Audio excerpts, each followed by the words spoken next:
Hey guys, it's Brett. Thanks for stopping by my channel. Today, I'm coming at you with a February wrap-up. I can't believe this month is already over, but here we are. 11 books I read this month. I would say overall, a fantastic group. So let's get to it. Okay, so the first thing I want to do, which I always like to do when I come on here, is let you know what I'm still currently reading, what's happening in that realm of the woods. So the first thing is I just started this last night. I'm not very far at all because I fell asleep. Not because of the book, but because I was tired. In Memoriam by Winn. This comes out March 7th here in the States from Alfred Knopf. This is set in the in World War I. Two soldiers who fall in love with each other. It's getting incredible pre-publication reviews. I think it's going to be a big fat weeper. It's one of my most anticipated reads of the year. So I was really excited to get an advance copy of this. Thank you, Alfred Knopf, for this. So stay tuned for more that you'll be hearing about this one. Also, continuing with a group on Instagram, a big group of us are reading The Luminaries by Eleanor Catton in preparation for her new book, which is slated to come out in March, which I'm really excited about. But so I'm a little behind the group, but I'm around 500 pages into this monster opus. I'm really enjoying it. There are absolutely times when I'm like, wait, who is who? I have to refer back to, there's a cast page in the beginning to refresh myself because there are a lot of characters. All of them, save for two, are men. So it can get a little bit confusing at times. That said, it's highly readable if you pay attention. It's not it's not kind of, you know, this highly intellectual, obtuse kind of story. And from the people that have read ahead in the book group, and for those of you who might have read it yourself, what I'm hearing is everything comes together by the end and everything makes complete sense if there's things you're not understanding early on. But again, really enjoying this. So there's that. Next, I'm on the last two books of the Aspen Ward's long list. And I have to be honest, I'm totally flagging at this point because just to get them all done. This I started today, The Last Suspicious Holdout by Ladee, Hubbard, a collection of short stories. As I said before, this long list is so comprised of so many short stories, and the short stories overall can be very inconsistent to me.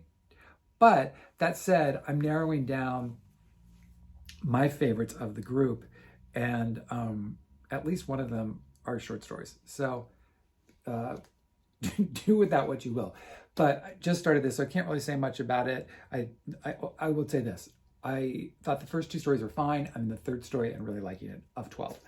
The other book that I will finish tomorrow that is also a collection of short stories is The Consequences by Munoz. This is also a short story collection set in and around Los Angeles. It's really good. The stories are really well told. He's a really interesting writer, so I'm enjoying that, and it could be a contender for me for the shortlist. All of which I'll be talking about next week in a video before the shortlist is announced. Okay, so that's that. Let's get into what I loved first. And I will be honest, out of this 11, I loved a lot. So, and I didn't feel like I was judging things easily. I just found myself responding to a lot of things. The first is Big Swiss by Jen Beagin. I absolutely loved this. I listened to this on audio which I would, if you're interested in it and you have an audio subscription to something, I would highly encourage. The reason being, the book follows a woman who lives in Hudson, New York, upstate New York, in a very small town. She is a transcriptionist for a sex therapist. So she spends a lot of her time alone listening to these patients and all of their problems, issues, etc. And she ends up kind of becoming very enamored of one of the patients who she terms Big Swiss, a married woman who is cold and kind of forthright, and but there's something about her that really intrigues her. Well, she ends up meeting her one day in a park because she recognizes her voice, and a very passionate affair ensues. And what happens? It is really funny, really bawdy, a little raunchy. But what I appreciated about this so much is Jen Beagin takes what could be, in some respects, a pretty straightforward story, but she pushes it to the nth degree. In my review, I said it reminds me very much of something that would be like the love child of Melissa Broder with like John Irving and John Guare, if that makes sense to anybody out there. And some of the stuff that happens, is frankly outrageous, but it's also talking a lot about trauma and how we cope with individual trauma and how that manifests and what happens. And both of these women in this book have had a fairly significant trauma happen to both of them. Again, I love this. Last week, I went and saw Jen Beagin speak at Chevalier's, my neighborhood bookstore. And I thought she was so cool and so interesting. I'm really trying to get her. I asked her afterwards, we'll see, to do either a Zoom with me, which I will post here, or a live on Instagram. So keep your fingers crossed. Okay, I will stop talking about that, but I loved this. I also loved, and again, listen to this on audio, Maame by Jessica George, which is, of course, it's a Read with Jenna pick this month. This is about a young Ghanaian woman who lives, 25 years old, living in London, kind of making her way. She's taking care of her father, who has Parkinson's disease, rather advanced Parkinson's, while her mother is back in Ghana. Her mother is a trip, and it's such an interesting character. But it's really about how she's coping, as she begins to try to get a job in publishing, she's getting out into the dating scene. Some of this is autobiographical with Jessica George. Her father had Parkinson's. It's a really, really, really winning voice. This woman, I should say, not girl, excuse me. This woman is very, you just root for her. I've seen some people say they were a little thrown that she would be so naive about so many things in regards to sex, and just kind of life. But I don't agree with that necessarily, and it never bothered me, because I just took it as, she's had a sheltered life. She's been taking care of her father. And so there's kind of a delayed adulthood that's going on. But again, if you're an audiobook person, this is a real treat on audio. The reader does an amazing job. But I think it would also just be a great story. So liked that a lot, really liked it. Seen this book, of course, everywhere, that just came out last week. I have some questions for you. Rebecca Makkai's new book, Rebecca Makkai, who wrote The Great Believers, which I loved. I know so many people loved it. This about a podcaster who is a woman who is very successful in her career, who goes back to her boarding school in New England to teach a class on podcasting. And one of her students for her podcast, one of the students, decides that she would like to do an investigative podcast a la Serial, because in the woman's class, when she was in school, not college, boarding school, one of her classmates was murdered, and they put away a person who everyone thought was the killer. But this girl, this student, believes that the wrong person was put away, and actually so does Bodhi, the protagonist of the book. She believes it as well. So the story really becomes about kind of uncovering this, with Bodhi believing that the real killer has been out there all this time and has gotten away with it. So it's really good. It sounds in description like it's going to be a page-turning thriller, and it's not that. It's much more of a character piece of this woman in 2 points of her life, both when she was a student and now, going through a separation with her husband. It brings up a lot of issues between Me Too and privilege and racism. So it's an interesting book, and I think this is if you're part of a book club, this is a fantastic book for book club. And in fact, I picked it for my book club because I think it will spurn on a lot of conversations about a variety of topics that we're dealing with in present day. But Rebecca Makkai is a really interesting writer. So, really good book. Continuing my trend of some of my favorite books this year being books last year, Yonder by Jabari, Asim. This was such a fantastic book.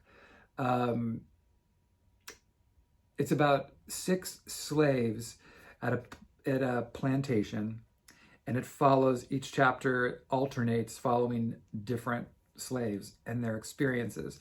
They're all incredibly well drawn, and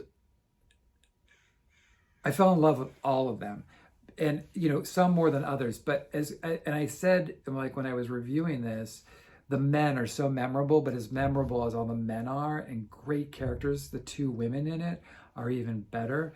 But the book follows them,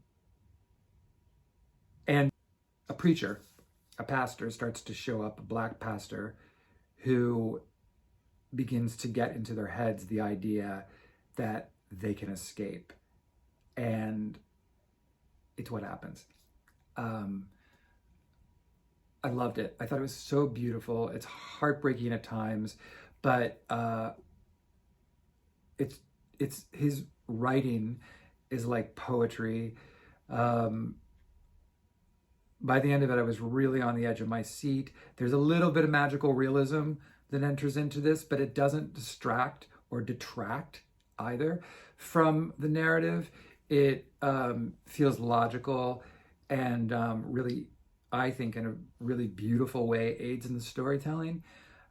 So I would highly, highly, highly recommend this book. I had an old galley of it, and I loved it so much, I went and got the hardback. So, Yonder. All right, another book I really loved, which is so interesting, The Town of Babylon by Alejandro Varela. This is one of the books that was on the Aspen Words long list, and I'm so happy it was, because I will tell you, I had this book last year. I picked it up, started to read it, and it was just I was not connecting to it. And we all have that, so I just put it down. But there were so many people whose opinions I trust and respect, and I'm kind of in line with their reading, that I thought, what is it about this book that I'm not keen into? And in fact, I had even given this book away. But when it came up on the long list again, I was like, you know what? Something's telling me I should go back to it. So I got a copy on Pango. I'm so glad that I did, because I absolutely loved it. And for whatever problems or disinterest I found in the book the first time, in like the first 35 pages, I keyed right in, and I found it so compelling. I can't even look at, if you could see all these tabs as I was going through, because I just thought that his writing was so, not only was it beautiful, but it was really profound, really astute. all the stuff that he's talking about in terms of politics, in terms of race, I thought it was so eye-opening and right on. But then he would just phrase a sentence like he says this at one point. His voice is choppy, nervous. We're like two adjacent earthquakes out of sync, the combined effect of which is a corrective turbulence that cancels out our anxieties. I just thought that was such a great line. Like this one too, just such a simple line. Jimmy's eyes are dim, no longer an egress for electricity, but they manage still to glimmer. I just thought it was beautiful writing. He has a short story collection that's coming out in a month or two, which I can't wait to get, despite how many times I speak about not loving short stories. I will eat his up because I just think he's really, really, really talented, and I can't wait to see, what he writes next. So highly would encourage this. Highly would encourage getting this. Did I even say it's about a guy? I didn't even say this. Really quickly, it's about a man who goes back to his hometown to take care of his father for a brief spell who's sick, but it's also his high school reunion, which he hasn't been to in I think 20 or 25 years. He's married and having marital problems with his husband. He reconnects with his old boyfriend. There is another who's now married, by the way, to a woman and has children. And there is another guy who he suspected not only had issues, perhaps pertaining to sexuality, but had carried out a horrific act. Anyway, all of these things kind of come to a head, but I thought it was a great book. Okay, next is Stone Cold Fox by Rachel Koller Croft. This is a book I won as part of a giveaway over on Instagram, and I really enjoyed it. Rachel Koller Croft is a TV and film writer. This is her first book. This involves a woman who is a gorgeous con artist. You get through flashbacks. This is her story, which is kind of growing up with her mother, who was also a con artist, but who was just an evil, bad woman. These are kind of interspersed with her story as she is trying to win the heart of a very wealthy man. The only fly in the ointment is the man's best friend, who is also in love with him, knows kind of her game and that she's going to bring her down. So it becomes a little cat and mouse as is she going to get called out? Are they going to find out who she is, or is she going to win? It is totally fun. I'm not going to lie, the cover tells you everything you need to know. So this is not going to be for everybody, but if you're somebody who wants to read something that is, I will call this a palate cleaner between books that is fast, fun, bitchy, and yeah, that's it. Bitchy. Yeah, it's gonna be bitchy. All right. Before you move into something like Kate Atkinson's Shrines of Gaiety, also a little bitchy in a different way. I really loved this. Shrines of Gaiety is set in the 20s. It is about a woman named Nellie Coker. If I can bring her to life for you, imagine Dame Judi Dench at 55. Or if any of you know the great actress Helen McCrory, who was in Peaky Blinders, it would be her as Nellie Coker. And by the way, this at times gave me its feeling totally Peaky Blinder vibes.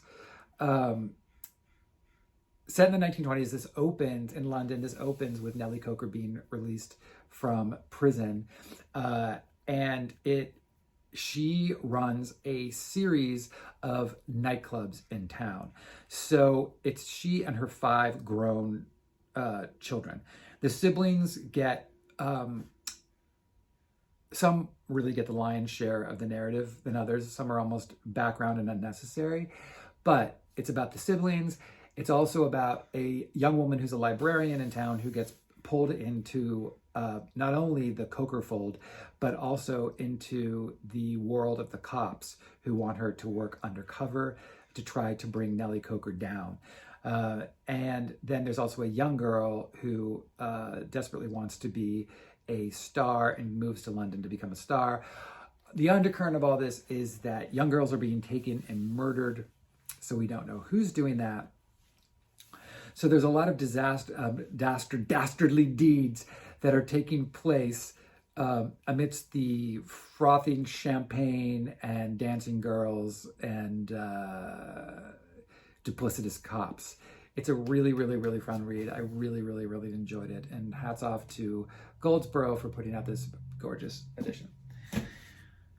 All right, next, McMasters Guide to Homicide by Rupert Holmes. I think I talked about this last time, explaining it all. Basically, to recap very quickly, it's a school for students who are looking to find the best way to execute someone without being caught. And their thesis becomes how they're going to pull it off, and then, of course, to pull it off. And we're not talking about, like, you know, John parked in my parking space for the second day in a row. I want him to die. These are much bigger deals. Like Harvey Weinstein Me Too'd me. He's done it to, you know, a million other people. He needs to go. Insidious bad people who, you know, and so that's what it is. This was a real mixed bag for me. I was so excited when I started this, and I was really into it for the first half. It started to drag for me a little bit, and part of it is the narrative follows one guy initially, and then he brings in two more students at the school, and starts to follow their stories as well, which distracted me a little bit from it. And then the latter half of the book is how they're all going to pull it off their individual theses. And I don't know, I just, so it lost me a little bit by the end, the thrust of it. And I found myself a little bored and kind of like, all right, let's get to it. But I have to give it up for at least a good portion of this book. Rupert Holmes is a master of just witty wordplay. And I found myself laughing so much in the beginning. I just wish it would have kind of sustained through the end. That's all. A Waiter in Paris by Edward Chisholm. I think last time I was on, I was reading this. Again, very mixed bag for me. I started this, was really invested. This is a nonfiction book about a young guy who moves from London with his girlfriend to Paris. For him, it's about about wanting to become a writer, and so there's kind of, he and his girlfriend both moved there with these kind of romantic ideas about being in the City of Lights, and they soon break up. She moves back. He can't pay his rent and is frantic, and so gets a job working at a restaurant, originally just as a runner, and works his way up. It's all about the whole book becomes about the characters in the restaurant, who they are, everyone's position, how you rise up, the kind of cutthroat nature of it. And I thought it was really interesting for about 200 pages. And then it began to get a little repetitive to me. I was like, okay, when is he going to become a waiter? And this would have been a really amazing article in the New Yorker or Vanity Fair. But I don't know that I needed almost 400 pages of it. So it was fine. I think he's a good writer. I was just a little, my interest waned a little bit by the end. Another of the Aspen Words long list titles, What We Fed to the Manticore by Talia, Lankshmi, Kolluri. I really enjoyed this collection of stories. All of them are about, each story is about a different animal. And some of the stories deal with climate change. There's one about a polar bear trying to survive with the ice floes melting, the ice pack. There's all different kinds of stories, but I thought they were really beautiful, really well told. Some of them straight up moved me to tears.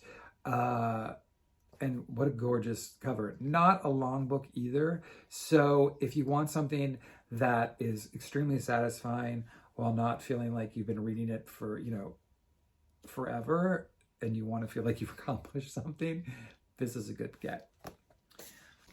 Okay, and my last book was Decent People by Deshaun Charles Winslow.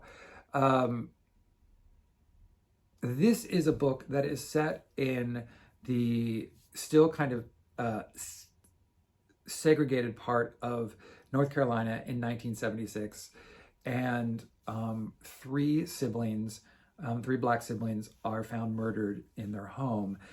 Their half brother is kind of looking like the culprit for it, but his girlfriend, her name is Josephine Wright, and she's just come back into town, but she doesn't believe it at all. And he's saying, I had nothing to do with it. We were estranged, but I had nothing to do with it. So she sets out going through the neighborhood because she thinks the police are awful at their job, and because it was a black crime that everyone's going to ignore it. So she sets out to find out who the real killer is, and in the process begins to kind of stir up some hornet's nests.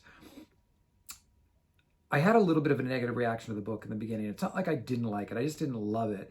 And part of it was, I'm in one regard, it's been termed a cozy mystery.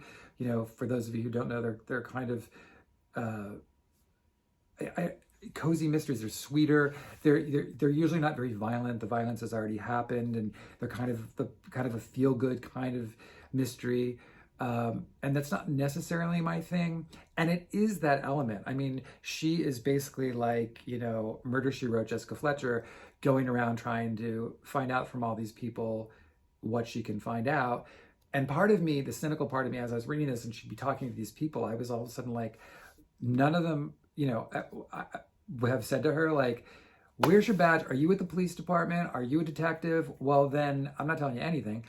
But the bigger thing for me structurally with the book is he spends good chunks of the book talking about the different people in the town and what they were dealing with that led up to this murder. Now, I understand this was the choice to give you a kind of background on all the potential suspects, but I went into it thinking it was going to be more of her story finding these things out. And she was kind of the smallest character in the book, and it became much more about all of these other characters and what they were covering up and how they could have had a part. So I think for me, it's not the book's fault. It's more my fault and my expectations of what I was expecting to get out of the book and what I was expecting going in. And I think, what he's kind of